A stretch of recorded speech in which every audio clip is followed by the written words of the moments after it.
hva betyr det å være en god mann? Både i Gamle og det Nye testamentet, vi ser at det noen ganske umoralske ting som noen kristne gjør. Moses begynner med han drepte en person. Det var han som reddet jødiske folk fra Egypt. Det Paulus som også drepte mange kristne. Og fortsatt var det de mennesker som Gud valgte. Hvorfor det?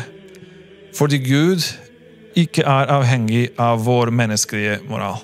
Det som han så i Paulus, og så hos Moses, var om de har bestemte til å gjøre hans vilje. Gode mennesker ikke de som ikke kan gjøre noe galt mot andre, men de som kan, men velger fritt, og velger Gud først, og Gud sier ikke drepe andre, ikke gjøre galt mot andre. Så det en mann som har sin mørke side under kontroll,